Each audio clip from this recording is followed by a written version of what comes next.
Erwina. Oke. Baik, Assalamualaikum warahmatullahi wabarakatuh. Selamat malam teman-teman pejuang NIP CPNS 2021. Jadi pada malam hari ini kita akan bahas tentang ini ya, sistem, terus struktur politik dan ekonomi Indonesia pada masa demokrasi terpimpin. Jadi kemarin di episode 8 kita sudah bicara tentang masa demokrasi liberal. Dan sekarang kita akan bicara tentang masa demokrasi terpimpin yang merupakan tahap kedua dari sistem demokrasi setelah liberal ya. Enggak kedua sih. Jadi yang pertama kan NKRI, terus RIS, habis itu liberal, lalu demokrasi terpimpin. Oke, teman-teman, sebelum kita sharing pada malam hari ini, alangkah baiknya jika kita berdoa dulu ya. Iya, betul, Kak Pejuang SM. Berdoa menurut agama dan kepercayaan masing-masing. Berdoa dipersilakan.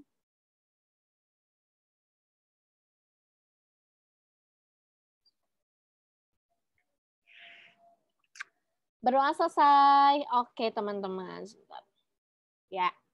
Sebelum kita masuk ke demokrasi terpimpin, itu kan kalau demokrasi terpimpin itu nama lainnya apa sih, teman-teman? Ada yang tahu nggak? Ada yang nggak tahu masa nama lain selain demokrasi terpimpin itu apa? Ada yang tahu? Oke, saya langsung aja ya. Jadi demokrasi terpimpin itu kita sering sebut dengan ini ya, teman-teman. Eranya Orde Lama ya. Jadi pada demokrasi terpimpin ini adalah masanya Presiden Soekarno, yang akhirnya nanti si Orde Lama ini akan diganti menjadi Orde Baru. Nanti jadi setelah ini episode 10 kita akan bahas tentang apa?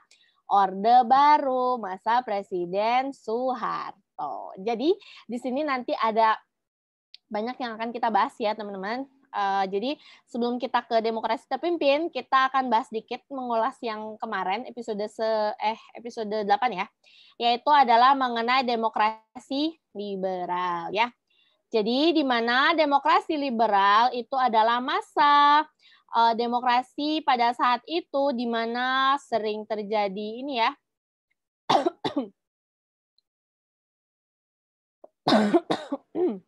Sering terjadi pergantian kabinet. Setelah itu apalagi? Ada peristiwa penting yang sangat penting ya, yaitu KAA, ada KTT yang merupakan cikal bakal dari gerakan non-blok. Nah, ya. Setelah itu ada apa lagi di sini? Setelah itu diakhiri dengan Dekret Presiden 5 Juli. Dekret Presiden. Oh iya, selain itu sebelum kita ke Dekret Presiden 5 Juli 1959 juga ada pemilu ya di sini ya. Ada KA, KTT, ada pemilu pertama ya, memilih DPR sama anggota badan konstituante, tapi akhirnya dibubarkan karena badan konstituante dianggap tidak berhasil untuk membentuk undang-undang baru ya. Jadi setelah dikeluarkan Dekret Presiden 5 Juli, UUDS tidak berlaku, diganti atau kembali ke Undang-Undang 1945. Terus ada pembentuk MPAS, DPAS, lalu DPAS atau DPRS gitu ya. Lalu ada pembubaran konstituante. Nah, dengan dikeluarkannya Dekret Presiden 5 Juli, dengan dikeluarkannya Dekret Presiden 5 Juli, akhirnya berakhirlah masa demokrasi liberal, lalu masuk ke demokrasi terpimpin. Jadi seperti itu ya peta konsepnya. Kalau kita lihat jauh, ini setelah RIS ya. Setelah RIS ke sini, lalu ke sini. Lalu nanti dari sini ke sini. Dari sini ke reformasi ya. Nanti di episode 11 reformasi masa presiden mulainya B.J. Habibie gitu ya. Ada amandemen, undang-undang dan sebagainya. Oke, teman-teman, sebelum saya lanjut, ada yang mau ditanya dulu atau kita boleh lanjut?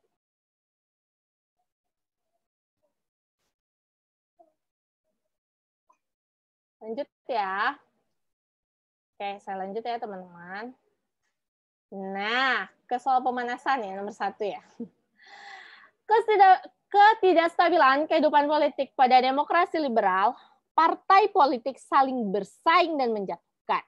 Kegagalan Dewan Konstituante dalam membuat undang-undang yang baru hingga akhirnya Presiden Soekarno merasa bahwa demokrasi liberal sudah tidak cocok diterapkan. Sehingga berakhirnya masa demokrasi liberal ditandai dengan dikeluarkannya Dekret Presiden 5 Juli 1959. Setelah 1 bulan, kemudian bertepatan dengan HUT Republik Indonesia, Presiden Soekarno mengeluarkan penemuan kembali revolusi kita yang kita kenal dengan manifestasi politik, atau kalau kita sebut, ini kurang jelas ya tintanya ya, atau yang kita sebut dengan apa? Manipol, manifestasi politik yang berisi 5 gagasan penting kecuali. Silakan dijawab teman-teman. Jawabannya apa nih? Nomor 1 nih.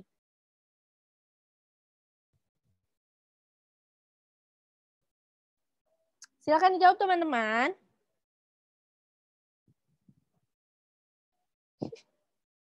Gak ada yang jawab. Ini gimana teman-teman? Ayo harus semangat.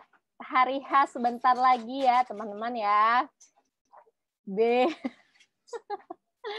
Wah, jawabannya nano-nano nih. Nah, makanya teman-teman kita di sini kita bahas tuntas ya tentang demokrasi terpimpin, karena mungkin di antara apa ya namanya materi-materi sebelum-sebelumnya itu kan kita lebih bahas tentang nasionalisme dan sebagainya.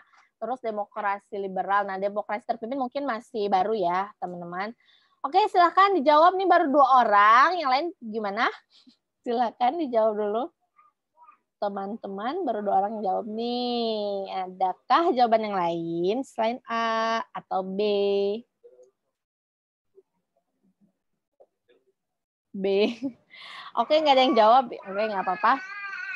Saya langsung aja ya, teman-teman. Langsung saya bahas. Jadi, ini jawabannya E ya, teman-teman ya. Jadi, gini. Manifestasi politik atau yang kita kenal dengan manipol itu diungkapkan pada saat HUT atau Hari Ulang Tahun Republik Indonesia pada tanggal 17 Agustus 1959. Berarti kan kalau kita lihat ini tuh sekitar 14 tahun ya, anniversary yang ke-14 ya teman-teman ya. Anniversary atau HUT RI ya, yang ke-14 tahun setelah kita merdeka, itu Bapak Presiden Soekarno mengeluarkan apa ya, kayak pidato gitu ya teman-teman. Namanya adalah penemuan kembali revolusi kita. Apa sih penemuan kembali revolusi kita? Ini tujuannya adalah untuk meningkatkan semangat revolusi, terus keadilan sosial, lalu penyusun ulang lembaga atau organisasi. Yang mana manifestasi politik memuat 5 gagasan penting, di antaranya yang pertama Undang-Undang 1945, Sosialisme Indonesia, Demokrasi Terpimpin, dan Ekonomi Terpimpin. Sedangkan sebenarnya ada 5 ya, satu lagi itu adalah Kepribadian Indonesia. Jadi, 5 gagasan penting dalam manifestasi politik atau yang kita sebut dengan manipol itu ada undang-undang, sosialisme, demokrasi, ekonomi, dan kepribadian. Kalau saya, jembatan keledainya adalah, biar ingat ya, USDEK. USDEK apa? UUD 1945. sosialisme Indonesia, demokrasi terpimpin, ekonomi terpimpin, dan kepribadian Indonesia. Jadi kalau ditanya di soal tentang manifestasi politik, Manipol Usdek, UUD 1945, sosialisme Indonesia, demokrasi terpimpin, ekonomi terpimpin, dan kepribadian Indonesia. Seperti itu ya teman-teman. Ada yang mau ditanya dulu? Beralih ke deh. Oke, nggak apa-apa. Oke. Ada yang mau ditanya? Atau kita lanjut aja temennya? Mantap. Yang B itu adalah sosialisme Indonesia. Jadi apa ya, kalau dalam semangat revolusi Indonesia itu kita pada masa demokrasi terpimpin kan konstitusi kita apa? UUD ya. Terus kalau ada apa-apa harus kita lakukan dengan demokrasi. Jadi kita kenal dengan demokrasi terpimpin. Lalu dengan cara sosialisme Indonesia. Jadi harus berkeadilan sosial karena di sini semangat revolusi kita itu adalah keadilan sosial. Jadi di sini yang B itu adalah sosialisme Indonesia. Kalau ekonomi terpimpin adalah kehidupan ekonomi yang ada di Indonesia itu harus didasarkan pada ekonomi terpimpin. Jadi di situ ada pemimpin yang bisa mengatur. Nah, kalau politik mercusuar itu nanti kita akan bahas di slide selanjutnya. Intinya politik mercusuar itu adalah cahaya dalam kegelapan. Kalau saya tuh menafsirkannya seperti itu. Jadi politik mercusuar itu kayak sesuatu yang menerangi sesuatu yang gelap. Misalnya dalam suatu jalan itu gelap gulita, tetapi dengan adanya mercusuar menjadi terang benderang sehingga jalan menjadi terang. Jadi dampak dari politik mercusuar karena ada cahaya dalam kegelapan, Indonesia itu merupakan negara yang hebat, Indonesia merupakan negara yang elit. Makanya nanti pada saat politik mercusuar banyak dibangun bangunan-bangunan mewah seperti Hotel Indonesia, Monas, terus Jalan Semanggi, terus yang di Jakarta tuh GBK, Masjid Istiqlal. Nah ini. Jadi sebenarnya bangunan-bangunan mewah yang ada di Jakarta itu dibangun pada saat demokrasi terpimpin dan itu merupakan programnya dari politik mercusuar. Seperti itu Kak Lulu. Nanti kita bahas di slide berikutnya untuk lebih detailnya ya Kak ya. Oke, saya langsung ke next. Nah ini ya teman-teman. Untuk sama-sama Kak Lulu. Iya, sama-sama Kak Tika. Jadi, Manipol berisi 5 gagasan penting diantaranya ini ya, USDEK. Undang-undang, sosialisme Indonesia, demokrasi terpimpin, ekonomi terpimpin, dan kepribadian Indonesia. Dengan adanya Manipol ini, itu menyebabkan lahirnya GBHN. Apa itu GBHN? GBHN adalah garis-garis besar haluan negara. Oke, kita lanjut ya teman-teman. Nah, di sini ada peta konsep ya, peta konsep masa demokrasi liberal ya, di mana demokrasi liberal demokrasi terpimpin. Demokrasi terpimpin itu diawali dengan tadi ya 5 gagasan Manipol Usdek. Saya ulang-ulang terus nih biar ingat. Undang-undang, sosialisme ekonomi, demokrasi terpimpin, ekonomi terpimpin, kepribadian Indonesia. Nah, setelah lahir manifestasi politik, lalu Presiden Soekarno juga mengeluarkan kayak pidato juga ya teman-teman, itu yang kita kenal dengan Nasakom. Apa itu Nasakom? Nasakom singkatan dari Nasionalis, Agama, dan Komunis. Nah, ketika Bapak Presiden Soekarno mengeluarkan Nasakom, di sini menjadi perdebatan karena apa? Indonesia itu merupakan negara kesatuan Republik Indonesia dan sangat bertentangan sekali dengan paham komunis ini. Jadi, paham komunis itu tidak bisa diterapkan di negara kesatuan Republik Indonesia. Makanya ada beberapa sumber yang bilang wakil presiden Muhammad Hatta itu mengundurkan diri dari jabatannya. Sebenarnya Presiden Muhammad Hatta ini ingin mengundurkan diri itu pada masa demokrasi liberal ya, pas sistem pemerintahan kita itu parlementer, karena Presiden Muhammad Hatta itu menganggap bahwa kalau parlementer itu kan presiden itu hanya sebagai simbol saja, berarti nggak butuh wakil gitu kan.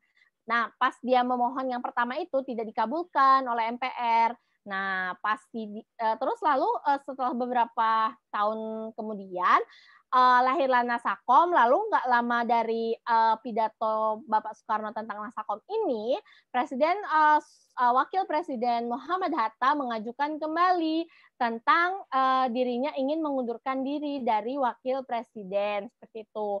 Nah, pada saat itu sebenarnya MPR nggak mau ngabulin, tapi karena Wakil Presiden Muhammad Hatta terus memohon gitu ya, makanya akhirnya Presiden Muhammad Hatta lepas dari jabatannya. Dari situ Presiden Soekarno-Hatta itu nggak punya wakil ya setelah Muhammad Hatta itu mangkat. Jadi Presiden Soekarno-Hatta itu sendiri gitu. Jadi dia kekuatan pemimpinnya sendiri, nggak ada wakil sampai dia lengser. Nah, setelah itu Presiden Soekarno juga mengeluarkan yang namanya Resopim. Apa itu Resopim? Resopim singkatan dari revolusi, sosialisme, terus Indonesia, revolusi sosialisme Indonesia, dan pimpinan nasional. Nah, ini nasional. Ini dikeluarkan kalau tidak salah pada tanggal 17 Agustus 1961. 2 tahun setelah dia mengeluarkan Manipol. Yang ini kan 17 Agustus juga, tapi 1959. Kalau yang ini 17 Agustus 1961, HUT RI yang anniversary ke-16 ya teman-teman ya. 17 Agustus 1961 Bapak Soekarno mengeluarkan ini revolusi sosialisme Indonesia, pimpinan sosialisme Indonesia dan pimpinan nasional. Tujuannya ini adalah untuk apa? Untuk memperkuat posisi Soekarno ya sebagai presiden. Jadi pada saat Bapak Soekarno mengeluarkan Resopim itu Bapak Soekarno itu dikenal dengan Panglima Besar Soekarno gitu. Jadi intinya Bapak Soekarno ini di sini semakin kuat ya, semakin jaya gitu ya pada masa demokrasi terpimpin. Nah, makanya setelah dikeluarkan Nasakom, Resopim, Muhammad Hatta resign gitu ya, mangkat. Lalu kekuatan Presiden Soekarno semakin kuat, lalu ada penyimpangan pada demokrasi terpimpin. Apa itu penyimpangan yang sangat terkenal pada masa demokrasi terpimpin? Penyimpangan yang sangat terkenal yaitu adalah pengangkatan Presiden Soekarno seumur hidup. Pengangkatan Presiden Soekarno seumur hidup. Ini sangat bertentangan dengan undang-undang ya teman-teman ya. Karena apa? Karena di dalam undang-undang, kalau yang kita tahu, kalau yang setelah amandemen ya, pasal 7 ya, kalau tidak salah, pasal 7, masa jabatan presiden itu 5 tahun sekali, maksimal 2 kali masa jabatan ya. Tapi pada saat demokrasi terpimpin, nah Sakom dikeluarkan, Resopim dikeluarkan, kekuatan Presiden Soekarno semakin kuat, lalu dikeluarkanlah pengangkatan presiden seumur hidup, dan itu sangat bertentangan dengan apa? Dengan undang-undang. Jadi, kalau misalnya di soal ada pertanyaan, penyimpangan demokrasi terpimpin itu apa aja? Nah, salah satunya itu adalah pengangkatan Presiden Soekarno seumur hidup. Kalau kita lihat pengangkatan Presiden Soekarno seumur hidup itu ada dalam TAP MPRS nomor 3, MPRS 1963. Kalau saya ingatnya gini, nomor 3, 1963, pengangkatan Presiden Soekarno seumur hidup. Jadi kalau saya tuh supaya ingat ya teman-teman, Manipol, Usdek, Undang-Undang, Sosialisme, terus apa namanya demokrasi terpimpin, ekonomi terpimpin, lalu kepribadian Indonesia. Itu pada saat anniversary ke-14, 1959. Setelah itu Presiden Soekarno mengeluarkan Nasakom, lalu mengeluarkan Resopim pada saat anniversary ke-16. Tanggalnya sama, tahunnya saja berbeda. Berarti anniversary ke-16, 45 tambah 16, itu kan 61. Setelah itu, 2 tahun kemudian, ada penyimpangan. 1961 kalau ditambah 2 itu 63. Nomor berapa? Nomor 3. Jadi gitu. Biar ingat. TAP MPRS nomor 3, MPRS 1963, pengangkatan Presiden Soekarno-Hatta. Soekarno ya, bukan Soekarno-Hatta. Soekarno seumur hidup. Oke, ada chat nih, satu chat. Maaf pelajaran. Gak apa-apa Kak Yap. Yap itu kayak ini ya, kayak apa itu kayak aplikasi apa namanya pembayaran BNI ya. Kak Yap. Oke. Sebentar. Ini selanjutnya ini kayaknya soal ya. Oke. Sebelum saya ke soal, sebenarnya gini teman-teman. Penyimpangan pada demokrasi terpimpin selain pengangkatan presiden seumur hidup juga ada penyimpangan lainnya. Contohnya adalah ketika Bapak Presiden apa ya namanya? Bapak Presiden itu pernah membubarkan ya teman-teman, membubarkan anggota DPR hasil pemilu. Jadi pada saat itu Presiden Soekarno itu kan mengajukan apa? RAPBN. Nah, itu kan jadi gini ya. Ada ini jelas ya teman-teman, kalau kita bahas ini ada di pasal 23 ya teman-teman. 23 tepatnya di bab 8 ya. 23 itu bab berapa ya? Iya, bab 8 itu. Bab 8 tentang keuangan negara bahwa RAPBN atau tentang rancangan pembelanjaan negara itu harus diajukan oleh presiden kepada DPR untuk disetujui ya. Nah, kalau misalnya DPR itu tidak menyetujui RAPBN yang diajukan oleh presiden, ini kan ayat kalau biasanya 23 tentang RAPBN itu ayat 1. Lalu kalau misalnya presiden itu mengajukan kepada DPR itu ayat 2. Kalau yang ayat 3-nya, kalau misalnya DPR itu tidak setuju dengan RAPBN yang diajukan oleh presiden, maka RAPBN yang digunakan yaitu adalah RAPBN tahun lalu ya. Nah, tahun lalu kalau misalnya di ayat 3-nya ya.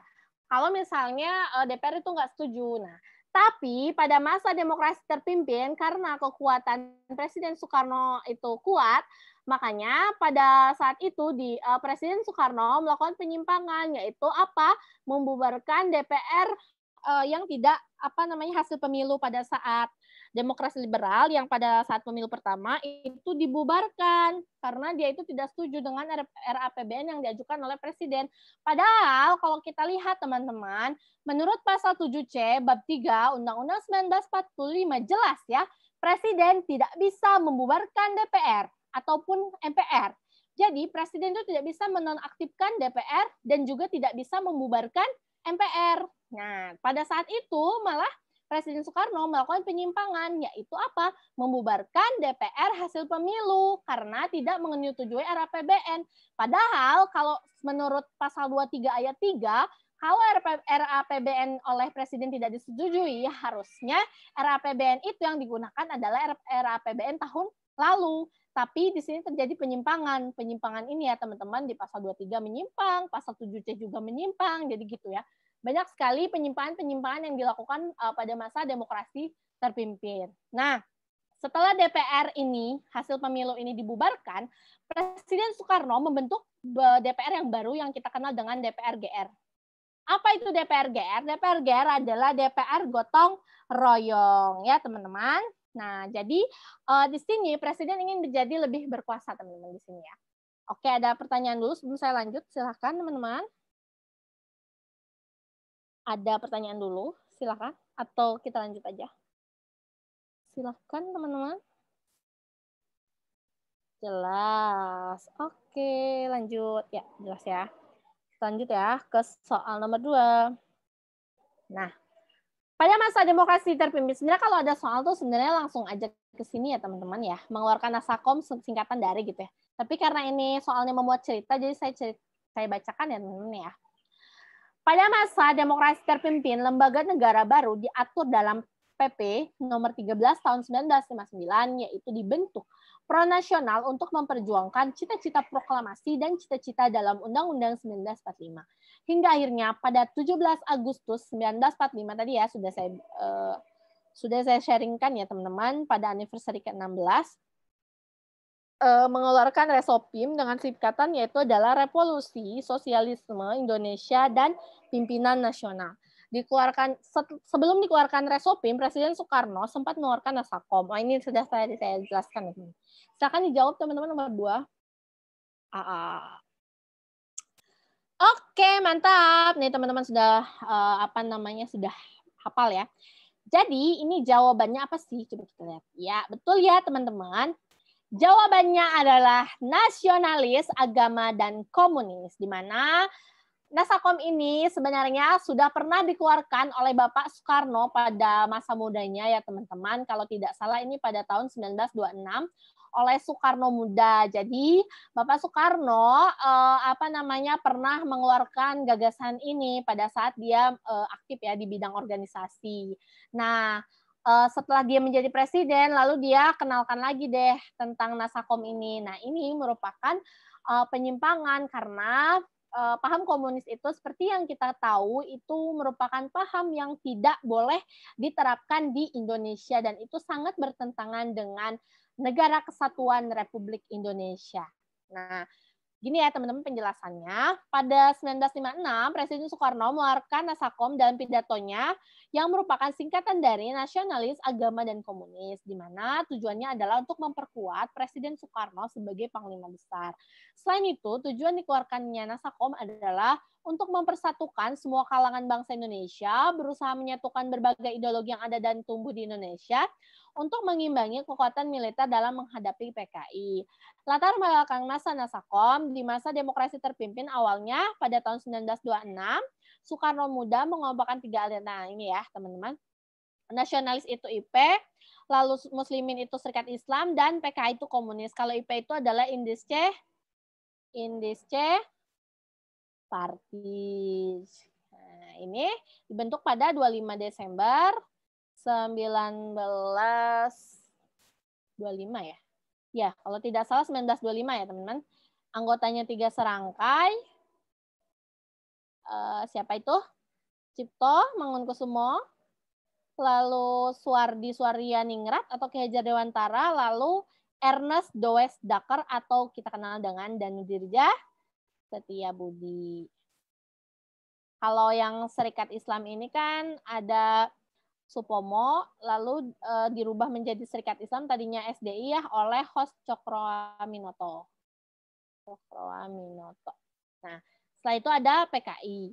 Nah, ini ditentang oleh wakil presiden sebenarnya. Nah, gara-gara ada Nasakom ini menjadi perseteruan antara TNI AD, presiden, dan PKI. Jadi pada saat itu PKI itu kan sebenarnya pada tahun 1948 itu kan PKI itu sudah pernah memberontak di Madiun ya, gerakan PKI di Madiun. Tapi karena pada saat di sini azan teman-teman, boleh saya dengar azan dulu? Mohon izin. Dengar azan dulu sebentar ya teman-teman ya. Oke.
Oke, sudah selesai teman-teman. Lanjutkan ya. Jadi sebenarnya gini, PKI ini sudah pernah memberontak ya teman-teman, seperti yang kita ketahui itu pada tahun 1948 di Madiun ya. Nah, tapi karena pada saat yang bersamaan, pada tahun 1948 juga, tepatnya pada tanggal 27 Desember ya. Saya lupa teman-teman, 27 Desember ya. 19 ya, sorry. 19 Desember 1948 itu kan ada agresi militer Belanda 2. AMB ya, agresi militer Belanda 2. Makanya Presiden Soekarno waktu itu memberikan mandat kepada Panglima TNI Ahmad Yani itu untuk menumpas Belanda aja dulu gitu. Jadi si PKI ini nih pada 1948 tadinya kan mau diberantas nih sama tentara ya, sama TNI Angkatan Darat di bawah pimpinan Ahmad Yani.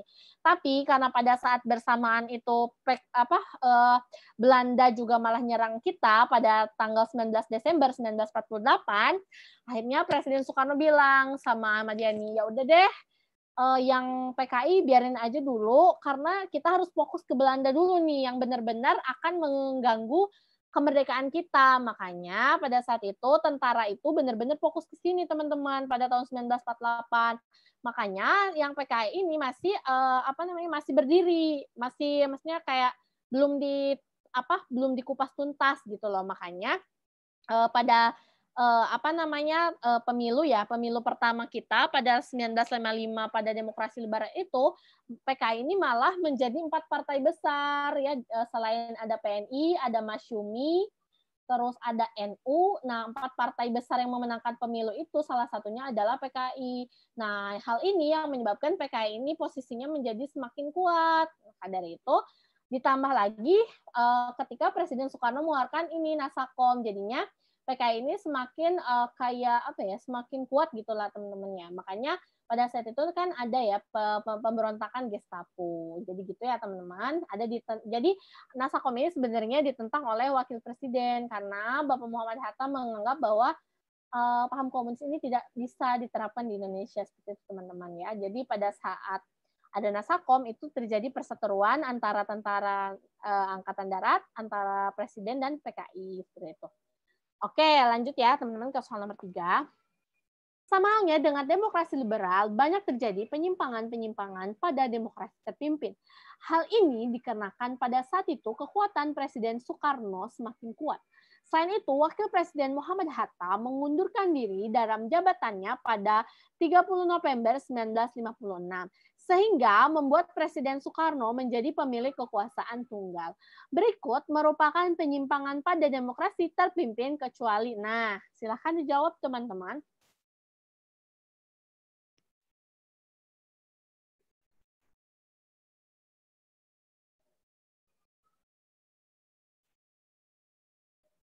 Ya, dijawab. Ayo.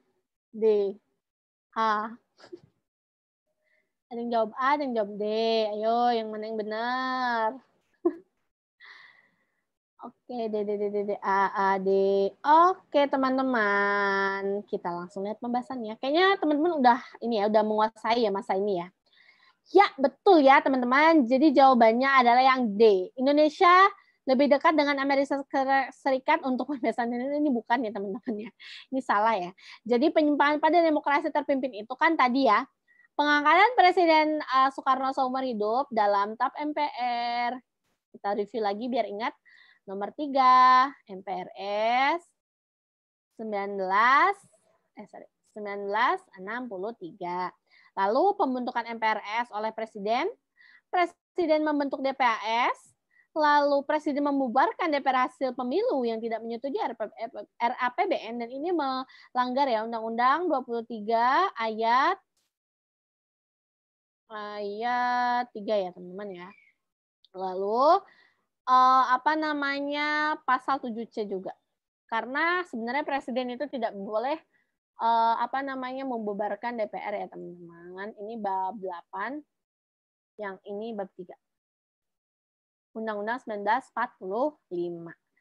Nah, kalau yang D ini enggak ya teman-teman. Sebenarnya pada demokrasi terpimpin itu malah Indonesia itu sebenarnya condongnya itu malah bukan ke Amerika, tapi ke Uni Soviet. Nah, ke blok apa Uni Soviet ini? Blok Timur ya, teman-teman. Blok Timur. Nah, jadi pada masa demokrasi terpimpin itu sebenarnya Indonesia itu malah lebih condong ke blok Timur atau ke ya nggak apa-apa Kak ZZ. Jadi lebih condong ke blok Timur Uni Soviet, yang dimana Uni Soviet ini menganut paham komunis ya teman-teman. Oke, jadi yang D ini merupakan jawaban yang salah. Nah, penyimpangan pada demokrasi terpimpin yaitu adalah pengangkatan Presiden Soekarno seumur hidup, Presiden membentuk DPAS, Presiden membentuk MPRS, lalu Presiden membubarkan DPR yang tidak menyetujui RAPBN, lalu pembentukan DPR GR membuat Presiden menjadi lebih berkuasa. Gotong royong. Oke, kita lanjut. Oke, sebelum kita lanjut, teman-teman ada yang mau ditanya dulu, silahkan. Pembentukan, iya dong. Penyimpangan kenapa? Karena kalau misalnya sekarang itu kan MPR ya teman-teman ya. Kalau sekarang itu kan bukan MPRS tapi MPR. MPR itu terdiri dari apa sih teman-teman? DPR dan DPD. Gabungan DPR ditambah DPD itu sama dengan MPR. Nah, DPR, DPD dipilih berdasarkan apa? Pemilu, ya. Kalau DPR itu pemilu dari yang dia itu dari wakil dari parpol, sedangkan DPD itu dari independen. Nah, harusnya kan berdasarkan pemilu, bukan presiden membentuk. Jadi DPR dalam pasal 19 itu jelas DPR itu merupakan hasil pemilu. Jadi DPR itu merupakan hasil pemilu dan DPD juga sama merupakan hasil pemilu. Kalau DPD itu kan ada di pasal 22D 22C ya, 22C dan D. Kalau tentang pemilu itu ada di 22E. Ya. Di mana MPR itu kan terdiri dari DPR dan DPD. Seharusnya DPR itu dipilih berdasarkan pemilu, bukan dipilih oleh presiden. Jadi kalau misalnya ada pembentukan DPR oleh presiden, berarti itu menyimpang. Karena seharusnya DPR itu dipilih berdasarkan pemilu, bukan dipilih oleh presiden. Itu jelas. Kalau DPR itu ada di pasal 19, sebenarnya tentang DPR itu ada di 19, 20, 20A, terus 21 sampai 22B. Itu tentang DPR semua. Kalau DPD itu 22C, 22D. Sedangkan yang pemilu itu ada di 22E. Nah, jadi kalau misalnya pada saat demokrasi terpimpin, pembentukan MPRS itu dilakukan oleh presiden, itu sangat melanggar melanggar undang-undang, karena harusnya DPR itu kan ataupun DPD itu yang nantinya akan menjadi MPR itu dipilih berdasarkan pemilu, bukan dipilih oleh presiden, bukan dibentuk oleh presiden. Itu sangat bertentangan. Nah, kita flashback sedikit teman-teman, di mana MPR itu kan ada di sini DPR ya, DPR. Di sini ada DPD. Nah, DPR itu kan jumlahnya 575 kalau tidak salah, DPD itu 136. Dan biasanya ini kalau misalnya di Undang-Undang yang 22C itu DPD itu jumlahnya itu 1/3 dari DPR, teman-teman. Disimpulkan begitu. Nah, gabungan antara DPR dan DPD itu kita sebut dengan MPR. Nah, gini, DPR ditambah DPD itu sama dengan MPR. Dan ini dibentuk berdasarkan pemilu, dipilih oleh rakyat. Jadi nggak boleh DPR itu dibentuk oleh presiden. Makanya di sini penyimpangan pada demokrasi terpimpin itu disebutkan pembentukan MPRS. Jadi kalau dulu kan nggak ada DPD ya, melainkan DPAS, Dewan Pertimbangan Agung. Tapi DPAS ini kan setelah amandemen itu dihapus ya teman-teman. Ini kalau untuk DPA, Dewan Pertimbangan Agung, itu ada di bab 4 ya teman-teman. Ada di bab 4 pasal 16 itu tentang DPA. DPA dihapus gitu. Jadi nggak ada lagi DPA. Nah, jadi adanya sekarang itu DPR dan DPD. Jadi mereka berdua ini harus berdasarkan pemilu, tidak boleh dipilih oleh presiden. Nah, kalau misalnya presiden itu juga sama berdasarkan pemilu dari parpol juga ya. Dari parpol juga teman-teman. Nah, tapi yang melantik presiden itu adalah MPR. Ini jelas teman-teman ada di pasal 4 bab 2 ya. Bab 2 yaitu apa? MPR melantik presiden dan wapres.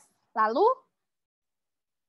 MPR juga bisa membubarkan presiden atau wapres gitu. Ya, teman-teman. Ini ada ya di pasal 4 ya kalau tidak salah. Kalau tidak salah ini ada di pasal 4. MPR itu melantik presiden, MPR memberhentikan presiden kayak gitu. Terus ada juga di pasal 7C tadi yang saya bilang. Di pasal 7C kalau MPR itu kan bisa membubarkan presiden apabila presiden melakukan pelanggaran. Nah, itu kalau untuk presiden melakukan pelanggaran itu jelas ya, teman-teman. Ada di pasal 7A. Jika presiden melakukan korupsi, jika presiden melakukan penyuapan, jika presiden melakukan perbuatan tercela, jika presiden mengkhianati negara, korupsi, penyuapan, perbuatan tercela, tindak pidana berat. Nah, jika presiden melakukan kegiatan salah satu dari sini, maka presiden bisa dibubarkan atau diberhentikan atau dilengsarkan. Untuk prosesnya ada di pasal 7B Undang-Undang 1945. Jadi nanti DPR mengajukan kepada MK, lalu jika DPR terbukti benar, maka DPR harus bersidang. Kalau tidak salah paling banyak atau paling sedikit jumlahnya yang menghadiri sidang itu 1/3. Setelah itu MK kalau misalnya DPR itu benar harus mengadakan rapat paling lambat 90 hari. Setelah MK lalu MPR harus mengadakan sidang juga paling lambat 30 hari. Lalu nanti dihadiri oleh 3/4 kalau tidak salah, lalu disetujui oleh 2/3. Itu jelas semua tentang pemberhentian presiden ada di pasal 7B. Nah, jadi presiden itu tidak boleh membubarkan DPR ataupun DPD ataupun MPR. Itu jelas ada di pasal 7C. Nah, sedangkan MPR itu berhak membubarkan presiden jika terbukti presiden melakukan kesalahan yang ada di pasal 7A ini. Jadi untuk prosesnya itu ada jelas di pasal 7B. Jadi gitu teman-teman. Sebenarnya ketatanegaraan kita itu sudah jelas semua, ringkas semua, ada di mana? Ada di undang-undang. Jadi kalau misalnya teman-teman mau, mungkin di antara teman sudah, saya yakin ya kalau sekarang di grup ini saya yakin sudah menguasai semua ya undang-undang ya teman-teman ya. Enggak sih saya, enggak teman-teman. Pasti di antara teman-teman juga kebanyakan sudah menguasai ya. Jadi intinya tentang ketatanegaraan kita itu jelas semua tertuang dalam Undang-Undang 1945. Terima kasih Kak Aris, teman-teman. Urutannya. Oke, untuk terima kasih. Enggak teman-teman, sebenarnya sih saya tuh sering teach sama teman-teman. Jadi saya tuh bersyukur banget bisa dikasih kesempatan buat teach karena benar kata Coach Arif ya, kalau kita coba ungkapkan, coba sharingkan itu insya Allah kita akan ingat teman-teman seperti itu ya. Urutannya tadi gimana Kak prosesnya? Oke, jadi gini ya, siapa nih Kak yang tanya ya? Kak Dwi ya. Kak Dwi, jadi gini, kalau misalnya presiden itu melakukan korupsi, salah satunya ya, misalnya korupsi, atau melakukan penyuapan, atau melakukan tindak pidana berat, atau melakukan perbuatan tercela, atau melakukan pengkhianatan terhadap negara, pokoknya salah satu di antara ini aja, itu presiden bisa diberhentikan. Caranya gimana? Caranya si DPR itu mengajukan kepada siapa? Kepada MK. Awalnya gini. Bentar. Gimana ya? Di sini boleh ya? Coret-coretnya terlalu banyak ya, teman. Jadi ke soal nomor 3 gimana ya? Coba saya ini ya, boleh saya ke slide kosong mungkin ya, teman-teman ya? Sebentar, saya stop share dulu deh. Sebentar ya, teman-teman. Mana ya?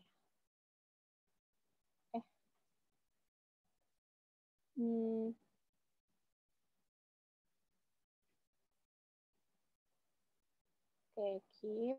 Saya buat slide baru aja ya, teman-teman ya. Ini tapi teman-teman udah, ya Allah, saya lupa udah mau 7:30, teman-teman habis ini bimbel ya. Mohon maaf ya teman-teman, kelamaan nih saya bahas soalnya. Bentar, di sini. Oke. Gak apa-apa Kak, sudah selesai. Oh, sudah selesai. Oke.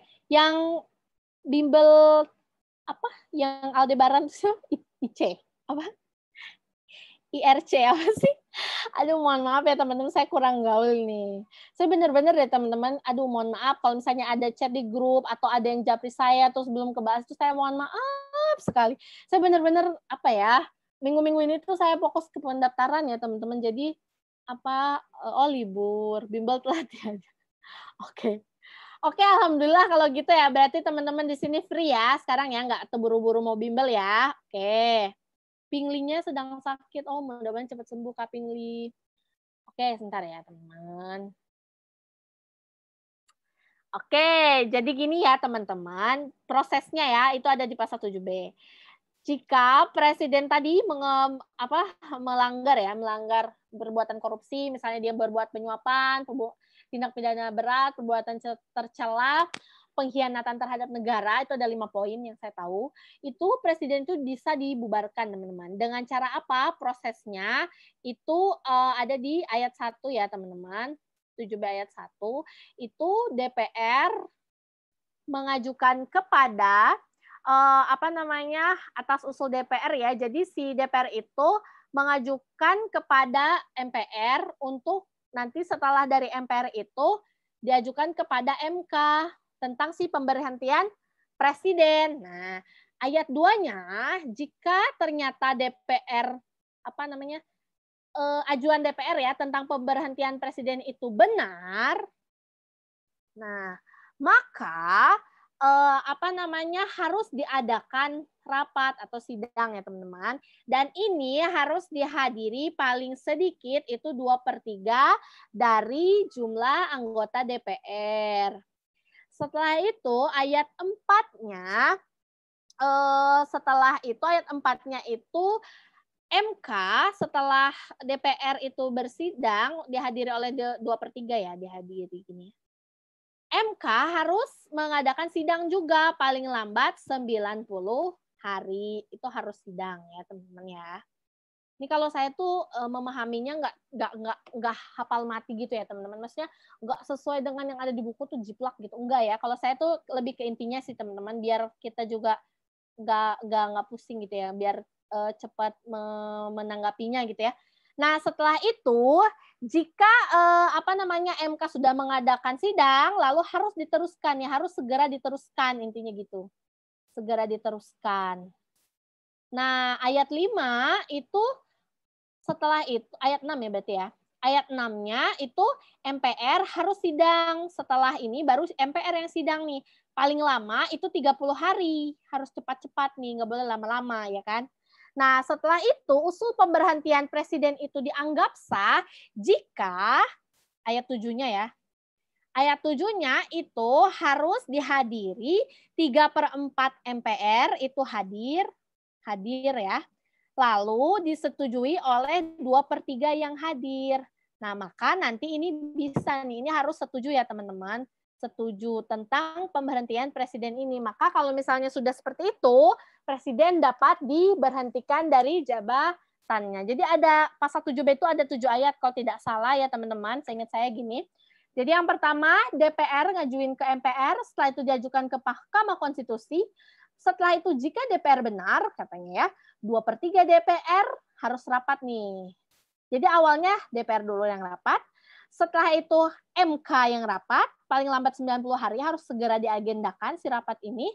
Lalu kalau misalnya sudah MK sudah ternyata terbukti nih presiden, harus segera diteruskan kemana? Ke rapat ini MPR. Jadi awalnya DPR dulu, baru MK, lalu rapat MPR ini paling lambat 30 hari, harus segera sidang.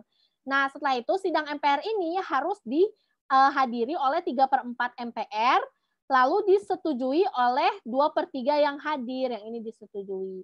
Maka dari itu nanti presiden bisa dijatuhkan. Seperti itu teman-teman, pasal 7B ada 7 ayat kalau tidak salah ya. Iya betul. Jadi DPR ke MPR, lalu DPR berdiskusi dengan MPR, lalu nanti diteruskan ke MK, lalu DPR kalau misalnya benar, gini aja nih kalau saya ya. Pertama, DPR dengan MPR ngajuin MK. Lalu setelah itu, jika DPR benar, DPR harus bersidang itu paling sedikit dia dihadiri oleh 2/3. Setelah itu MK harus bersidang juga paling lambat 90 hari. Setelah itu jika benar diteruskan, lalu MPR harus sidang paling lambat 30 hari.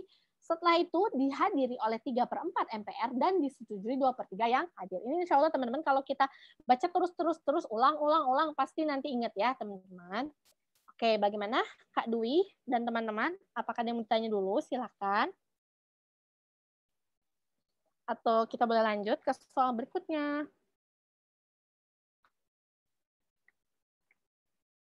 Lanjut. Oke, lanjut ya. Nah, nomor 4. Sebenarnya kalau ada kayak gini langsung baca soalnya. Tapi ini karena memuat cerita, saya mau baca soalnya ya teman-teman.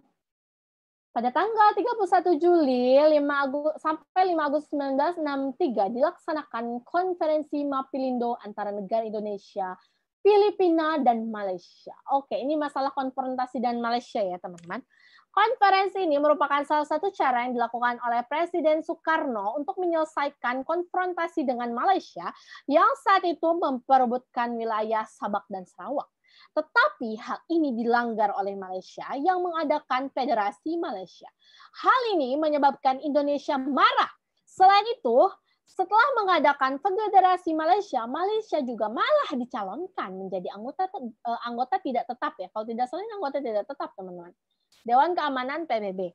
Dengan kejadian tersebut, Indonesia merasa dikhianati dan akhirnya Indonesia keluar dari PBB untuk yang pertama kalinya pada tanggal, silakan dijawab dulu teman-teman, jawabannya apakah? Baru 3 orang jawab. Oh, belum ada yang jawab. Sama-sama Kak Dwi. Minta tolong tiap pasal diresum. Boleh Kak Tika. Nanti kapan-kapan kita bahas tuntas, kupas tuntas ya dari pasal 1 sampai 37 ya. Kak Tika ya, supaya kita ini ya, kita tercerahkan gitu ya teman-teman ya. Oke. Mau boleh teman-teman nanti ya, teman-teman saya siapkan dulu materinya. Oke, mantap. Ini gimana ini belum ada yang jawab ini nomor 4. Gimana ini teman-teman? Jawabannya apa? Benarkah? Ada jawaban lain, B. Nano ya? Oke. Oke, oke, oke. Jawaban apa aja, guys? Iya benar, masih belajar teman-teman. Nggak apa-apa, salah juga nggak apa-apa. Salah sekarang nggak apa-apa. Yang penting nanti ketika kita tes, kita jawab dengan tepat benar ya. Sehingga kita dapat juara 1, ranking 1 di perankingan terus-terusan, sehingga kita dapat NIP. Amin. Oke, tadi baru beberapa orang, mungkin yang lain masih lagi makan ya, makan Indomie kuah. Saya ngelihat chat ini kayak Indomie kuah, jadi mungkin teman-teman yang lain lagi makan Indomie kuah ya. Oke, benar ya teman-teman. Tadi jawabannya siapa yang A nih? Ada 2 orang nih kalau tidak salah. Katika, Kak Agung, Kak Alifa ya. Mantap, jawabannya benar ya teman-teman. Jadi Indonesia keluar dari PBB itu pada tanggal 31 Desember 1965. Kalau saya gini teman-teman, supaya ingatnya ya. Pokoknya Indonesia itu keluar dari PBB itu pada akhir tahun, sebelum tahun baru 1965, di mana nanti 1965 ini ada peristiwa G30 SPKI. Biar ingat ya. Jadi kalau teman-teman mau ingat tanggalnya, pokoknya Indonesia keluar dari PBB itu akhir tahun. Tahunnya itu sebelum PKI, setahun sebelum PKI yang Gestapo itu. Berarti tahun 1964 gitu, teman-teman ya. Jadi Indonesia itu keluar dari PBB itu pada tanggal 31 Desember 1964. Gini teman-teman, singkat cerita ya. Sebenarnya gini, sebelum Indonesia ini bermasalah dengan Malaysia, jadi awalnya kan wilayah Sabah dan Sarawak ini diakui oleh ketiga negara ini ya. Indonesia mau, Filipina juga mau, Malaysia juga mau.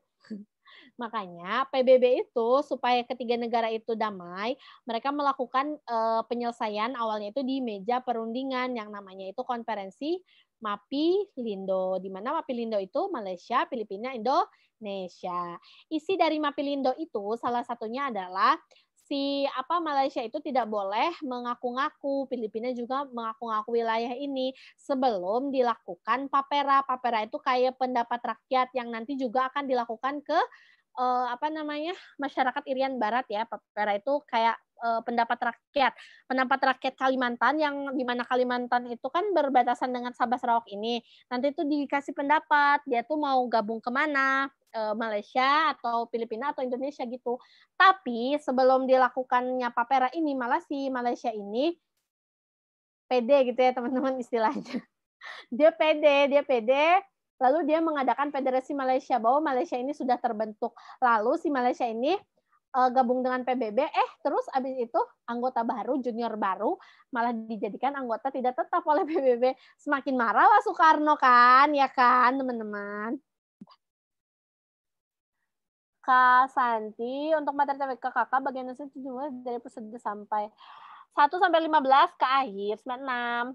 Makasih. Oke. Oh ya udah dijawab nih sama Kak Analisa. Jumlah titiknya. Iya betul. Oh, yang nasionalisme saja itu dari episode 1 sampai enggak, sebenarnya gini ya Kak, ke akhir ya. Sebenarnya saya tuh campur-campur, kadang di satu episode itu ada NKRI-nya, ada nasionalismenya kayak gitu Kak. Jadi kalau saya tuh kan kalau kayak di bab-bab mungkin ya di buku ya, kalau nasionalisme itu kan biasanya itu mulai dari pergerakan ya, pergerakan pengertian nasionalisme, terus pergerakan kayak awalnya Budi Utomo, Serikat Islam, ya kan?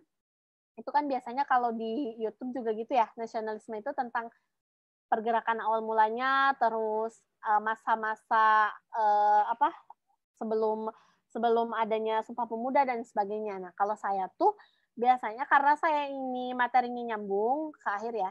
Jadi saya tuh kadang di satu episode itu memuat nasionalisme, ada NKRI-nya, ada Pancasilanya gitu. Jadi kalau saya tuh kan lebih ke urutan ya ke akhir ya. Jadi kalau saya tuh nggak per bab nasionalisme 1 bab atau 3 bab, nggak gitu. Jadi tergantung si urutannya gitu. Jadi kalau misalnya di episode 4 ada nasionalisme, meskipun udah dibahas misalnya ya di episode 1, itu saya masukkan juga. Jadi tuh kalau saya tuh lebih ke urutan sejarahnya, kenapa bisa, kan yang episode 1 itu kenapa bisa ada penjajah, terus Indonesia dijajah, lalu nanti ke Jepang, lalu Indonesia merdeka.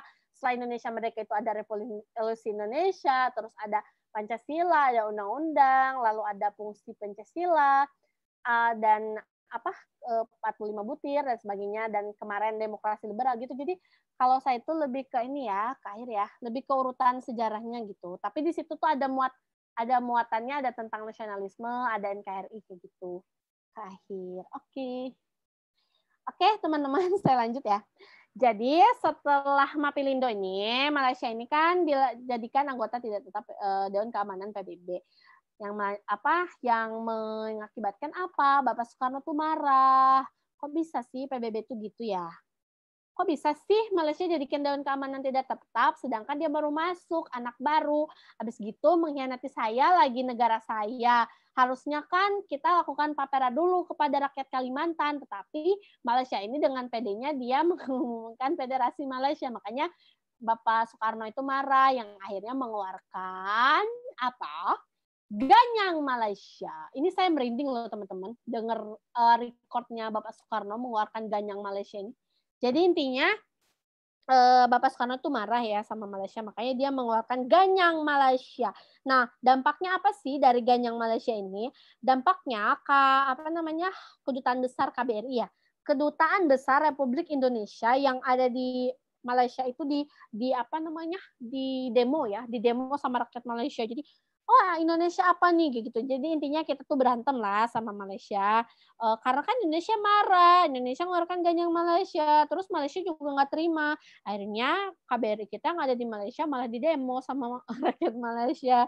Nah, setelah itu setelah Indonesia ini kan pada tanggal 31 Desember 1964 itu keluar. Sebenarnya sebelum Indonesia keluar itu, Indonesia mengeluarkan ini teman-teman yang kita kenal dengan apa? Dwi Kora atau Dwi Komando Rakyat. Nah, di Dwi Kora ini itu kalau tidak salah pada tanggal 3 Mei 1964 ya teman-teman, itu dikeluarkan oleh Soekarno. Untuk apa? Untuk memperkuat ketahanan Republik Indonesia dan membantu perjuangan revolusioner rakyat Sabah, Sarawak, Singapura. Jadi intinya tuh tentang konfrontasi dengan Malaysia, Bapak Soekarno mengeluarkan Trikora. Kalau konfrontasi dengan Belanda tentang Irian Barat, Bapak Soekarno mengeluarkan Trikora. Jadi bedanya itu ya. Kalau Trikora itu dengan Malaysia, kalau Trikora itu dengan Belanda. Sama-sama Kak akhir ya. Ganyang Malaysia itu isinya apa? Jadi gini ya, Ganyang Malaysia itu adalah pidato Bapak Soekarno yang mengungkapkan bahwa dia itu kayak marah gitu sama Malaysia. Kita nggak usah bekerja sama dengan Malaysia gitu.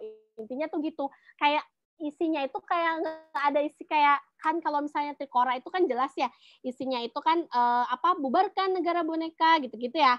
Kalau terus bubarkan negara boneka di Papua, terus kibarkan bendera merah putih, terus bersiaplah untuk mobilisasi dan sebagainya. Jadi kalau misalnya untuk Ganyang Malaysia itu kayak sebuah pidato sih teman-teman. Jadi intinya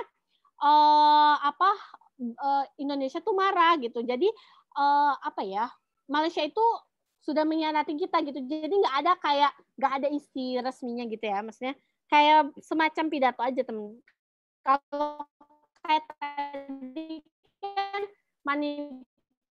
itu manifestasi politik ada isinya ya tadi ya yang udah kita bahas. Kalau Ganyang Malaysia itu kayak lebih ke paragraf gitu. Paragraf. Suara saya jelas nggak teman? Kalau misalnya teman-teman mau dengar tentang Ganyang Malaysia, itu boleh didengar recordnya teman. Saya merinding deh dengar pidatonya. Maksudnya marah karena kejadian apa? Nah, marahnya karena tadi Malaysia itu sudah mengkhianati ini konferensi dari Mapilindo ini. Kan si konferensi Mapilindo tadi sudah saya jelaskan ya teman-teman. Isi dari konferensi Malaysia Mapilindo itu nanti harus dilakukannya ini papera ini pendapat rakyat Kalimantan Utara teman-teman ya pada saat itu. Jadi si rakyat Kalimantan Utara itu nanti ditanya mau bergabung kemana, ke NKRI atau ke Malaysia gitu intinya. Terus jadi nanti biar jelas gitu si Sabah Sarawak itu nanti bakal jadi bagian dari mana dan sebagainya. Nah tapi si Malaysia ini mengkhianati ya pembelot benar. Malaysia ini mengkhianati dari konferensi Mapilindo ini dengan dia itu mengumumkan bahwa telah dibentuklah Federasi Malaysia. yang meliputi wilayah ini. Padahal harusnya dilakukan papera dulu. Tapi si Malaysia ini malah cepat-cepat mengumumkan bahwa negara Federasi Malaysia sudah terbentuk gitu. Jadi kan Bapak Soekarno marah nih, makanya dia mengeluarkan ini Ganyang Malaysia katanya. Saya merinding dengar pidatonya teman-teman. Bapak Soekarno yang benar-benar marah ya teman-teman ya. Nah gini ya, hal ini latar belakang dijadikan Malaysia menjadi anggota tidak tetap PBB. Hal ini membuat Presiden Soekarno marah dikarenakan sebelum Malaysia ditetapkan menjadi anggota tidak tetap setelah Malaysia mengkhianati konferensi Mapindo. Jadi intinya Ganyang Malaysia itu diungkapkan oleh Presiden karena Malaysia telah mengkhianati isi dari konferensi Mapindo. Kalau kemarin kita kan bicara tentang Belanda ya. Belanda tuh mengkhianati perjanjian Linggarjati, Romroyen, Renville gitu ya. Kalau Malaysia itu mengkhianati ini konferensi Mapindo gitu. Makanya Pak Soekarno tuh marah, akhirnya mengeluarkanlah tadi Ganyang Malaysia gitu ya. Nah, setelah Indonesia keluar dari anggota PBB, ini melahirkan atau merupakan cikal bakal dari adanya politik mercusuar. Ya, tadi ada yang bertanya ya tentang politik mercusuar. Jadi gini ya teman-teman, peta konsep adanya konfrontasi dengan Malaysia. Nah, untuk pembebasan Irian Barat sama pemberontakan, ini akan saya bahas insya Allah di episode 10 ya. Karena terlalu panjang ya kalau saya bahas di sini, teman-teman. Karena ini tuh sangat panjang sekali sih urutannya kenapa Irian Barat ini bisa bebas dan sebagainya. Terus tentang pemberontakan G30 SPKI, kapan terjadi, dampaknya apa, dan sebagainya. Yang akhirnya nanti melengsarkan Presiden Soekarno. Nanti ini insya Allah akan saya bahas di episode selanjutnya, teman-teman. Nah, ini untuk konfrontasi dengan Malaysia, tadi apa? Ada konferensi Mapindo. Mapindo, setelah itu apa? Ganyang Malaysia. Ya kan? Terus Malaysia jadi anggota tidak tetap PBB, lalu Indonesia keluar PBB. Indonesia keluar pada tanggal 31 Desember 1964. Nah, setelah itu Presiden Soekarno tidak lama setelah keluar dari PBB, lalu Presiden Soekarno mengeluarkan politik mercusuar. Sebenarnya politik mercusuar itu tadi sebagai penerang yang mampu menerangi jalan-jalan yang ada di negara. Nah, ini sebenarnya kenapa sih dilakukan politik mercusuar? Karena nanti tuh akan ada dilakukan ini teman-teman, namanya Ganevo. Ganevo itu kalau tidak salah singkatannya Games of the New Era apa gitu, forecast kalau nggak salah ya singkatannya tuh. Intinya si Ganevo ini tuh kalau kayak sekarang tuh kayak kemarin temen Asian Game gitu ya. Asian Game. Tapi kalau dalam bahasanya politik mercusuar itu namanya Ganevo. Nah, di mana Ganevo ini anggotanya itu ada negara Oldevo, ada negara Nevo ya. Jadi apa itu negara Nevo? Apa itu negara Oldevo? Nah, kalau negara Oldevo itu lebih ke kapitalis. Sedangkan Ganevo itu lebih ke kalau misalnya sebentar, saya takut salah ya. Nevo ini komunis benar teman-teman. Komunis. Nah, siapa negara-negara kapitalis ini? Siapakah? Mereka ya teman-teman. Sedangkan negara komunis itu ada Uni Soviet. Nah, selain itu, jadi sebenarnya bukan negara komunis sih, kebanyakan terdiri dari negara komunis, tapi sebenarnya dia itu negara Nevo itu lebih ke sosialis komunis. Intinya dia itu anti penjajahan, anti kolonialisme, itu negara-negara Nevo. Tapi dia itu lebih banyak anggotanya itu negara-negara komunis gitu ya. Bukan berarti negara yang ada di sini itu komunis semua, tidak ya. Kebanyakan negara komunis, contohnya Uni Soviet, Amerika Latin, terus Asia, ya. Ada Asia dan sebagainya. Nah, kalau yang kapitalis itu negara-negara mapan, negara-negara elit, negara-negara pembisnis. Nah, contohnya Amerika Serikat. Jadi gitu ya, negara untuk Oldevo dan Nevo. Nah, ya betul nih. Games of the New Emerging Forces. Saya susah banget nih ngapalin yang ini. Kalau saya tuh yang hafal sekali ya teman sampai sekarang dari kelas 6 SD tuh guru saya dulu pernah bilang gini, kalian harus hafal ya singkatan dari ASEAN katanya. Makanya saya sampai sekarang hafal tuh ASEAN. Association of Southeast Asian Nation. Itu benar-benar harus dihafal. Oke, Games of the ya betul. Nih siapa nih? Kak Agung. Siapa lagi ya? Siapa lagi tadi yang nulis nih? Keren Abang Beli. Emang Kak Agung dari Bali ya? Masih berantakan. Mantap, terima kasih Kak Agung. Oh Bali, Kak Agung dari Bali. Oke, mantap. Jadi gitu ya teman-teman untuk Ganevo. Nah, setelah itu dilakukan Ganevo, lalu Pak Presiden Soekarno mengadakan ini politik mercusuar yang ini tuh sebenarnya sangat bertentangan dengan rakyat, keadaan rakyat, di mana Bapak Soekarno di sini itu meminjam uang teman-teman, meminjam uang untuk biaya apa, miliaran rupiah. Miliaran rupiah untuk apa? Untuk membangun tadi Monas, Hotel Indonesia, Masjid Istiqlal, terus apalagi Jembatan Ampera juga termasuk ya teman-teman.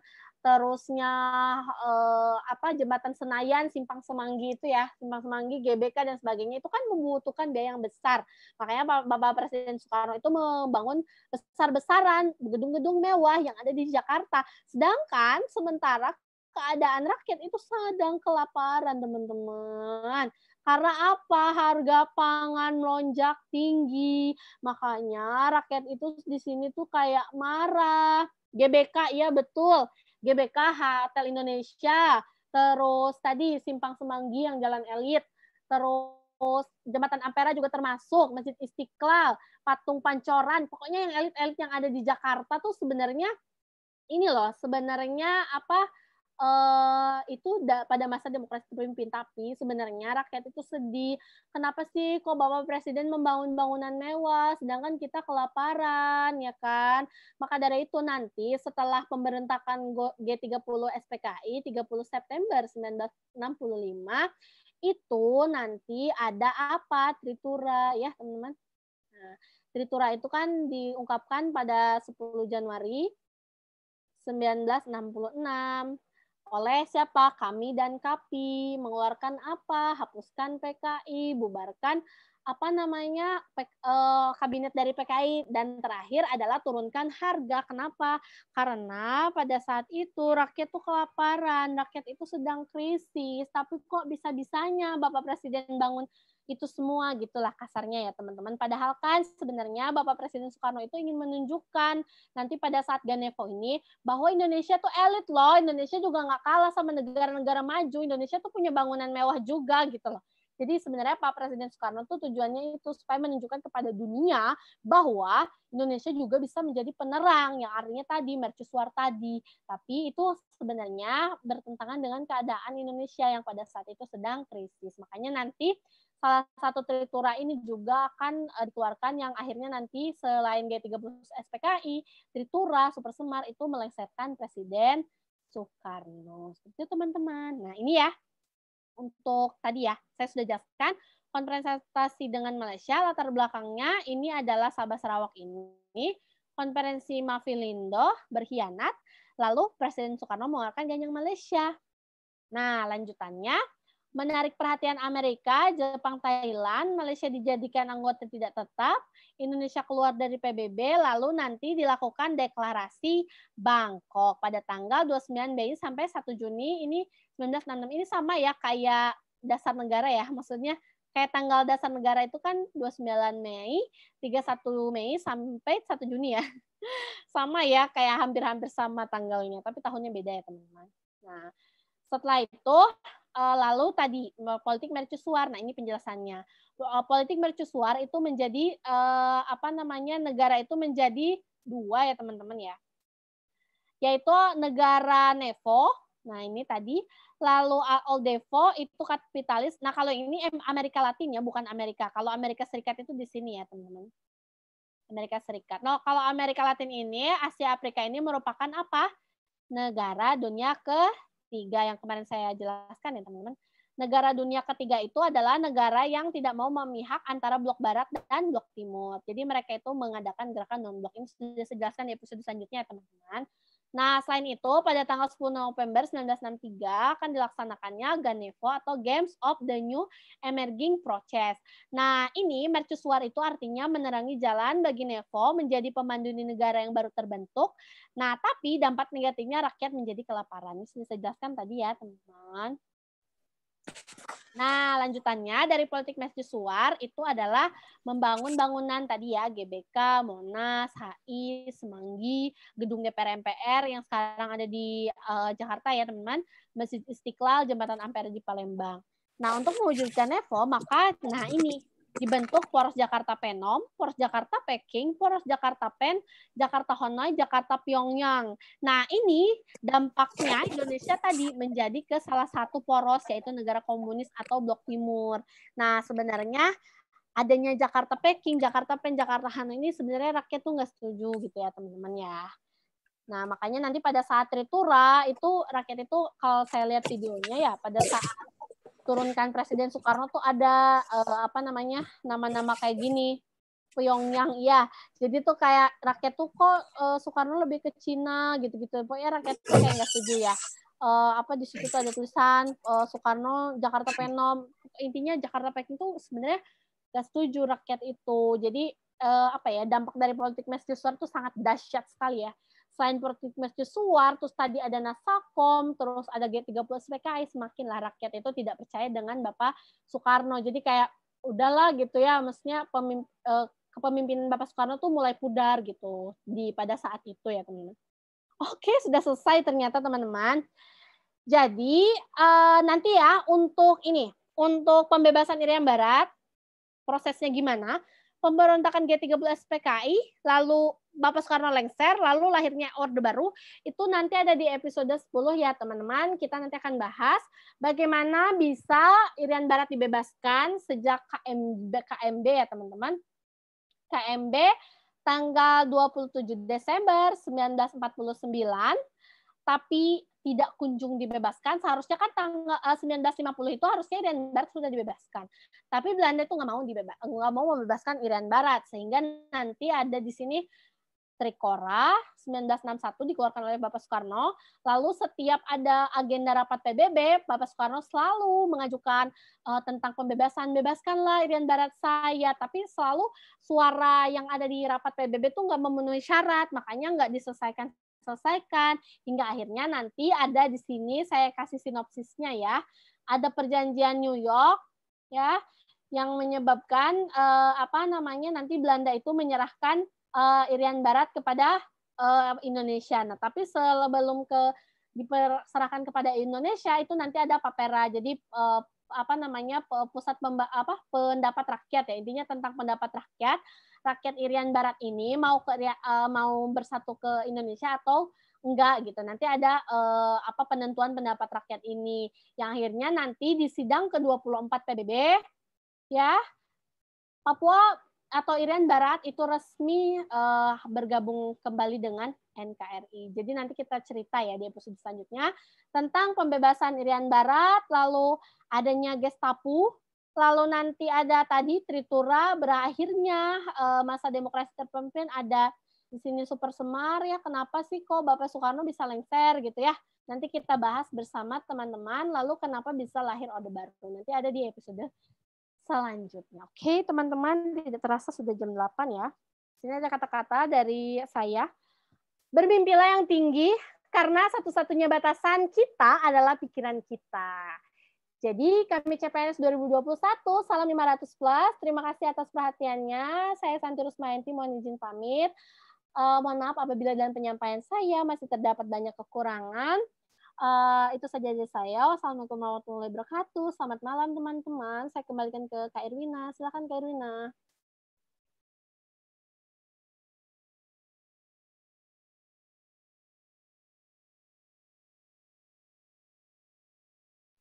Halo, Kak Irwina tidak ada ya? Oke, ya udah teman-teman, kita akhiri dengan doa aja ya teman-teman ya. Sebelum kita akhiri, marilah kita berdoa menurut agama dan kepercayaan masing-masing. Berdoa dipersilakan.